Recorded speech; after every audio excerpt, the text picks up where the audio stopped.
Bienvenue à tous dans votre récap de la semaine. Le Niger a imposé de nouvelles mesures pour les étrangers souhaitant entrer ou séjourner dans le pays, exigeant des titres et documents de voyage ou de séjour.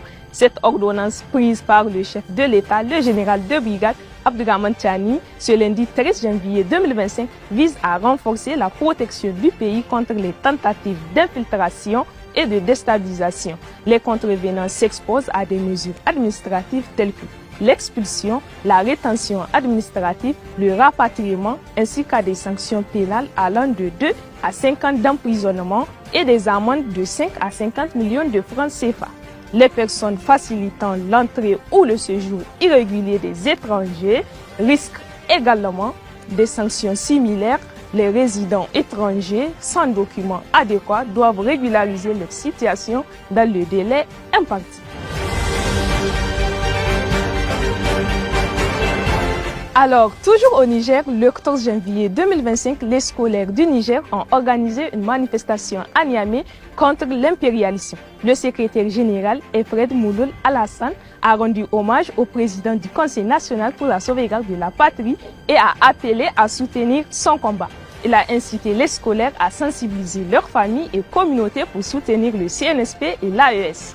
C'était également l'occasion pour l'USN de présenter aux autorités présentes certaines revendications, notamment sur le paiement des bourses et aides sociales en retard, la réduction des frais de scolarité et la mise à disposition des bus pour les étudiants. Les membres du CNSP présents ont assuré qu'une solution serait trouvée, rappelant les objectifs de paix, de stabilité et de la lutte contre la pauvreté et les inégalités sociales.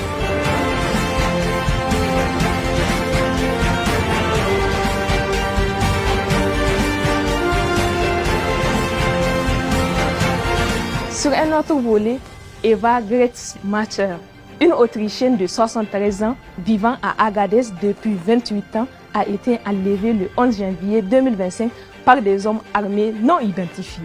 Son enlèvement a été confirmé par le ministère autrichien des Affaires étrangères le 12 janvier 2025. Le groupe de soutien à l'islam et aux musulmans liés à Al-Qaïda a nié toute implication dans cet enlèvement. Il faut rappeler qu'il s'agit de la première citoyenne européenne à être enlevée au Niger. Les recherches n'ont malheureusement pas encore permis de retrouver sa trace.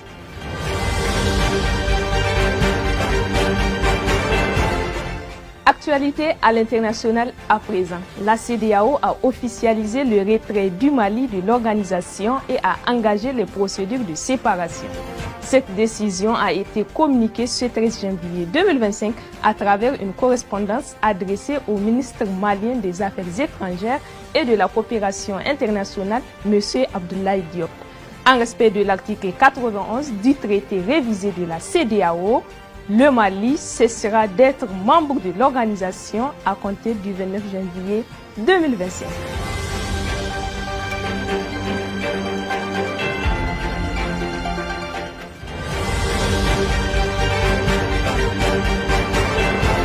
Le Premier ministre burkinabé Rim Talba Jean-Emmanuel Ouédraogo a rencontré l'ambassadrice des États-Unis John Lockhart ce mardi 14 janvier 2025 à Ouagadougou. Cette rencontre se déroule alors que les États-Unis préparent l'investiture de Donald Trump en tant que 47e président. Les discussions ont porté sur les relations bilatérales, notamment la lutte contre le terrorisme, la souveraineté nationale et alimentaire. L'ambassadrice locale a salué les efforts du Burkina Faso pour renforcer sa sécurité et son développement socio-économique et a exprimé l'engagement des États-Unis à collaborer pour un avenir prospère.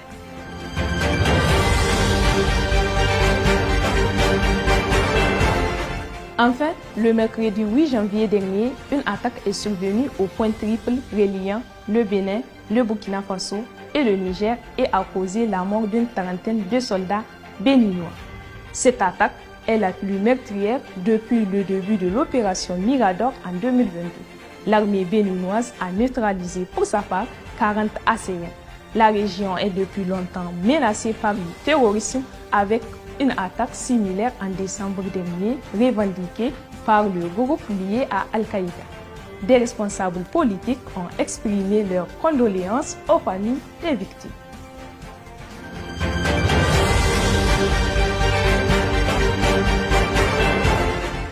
Point final de ce récap de l'actualité. Merci de nous avoir suivis. N'oubliez pas, vous pouvez retrouver tous les détails de ces informations sur notre site niameyinfo.com. Vous pouvez également nous suivre sur nos pages Facebook, TikTok, Instagram, X ou encore sur notre chaîne WhatsApp.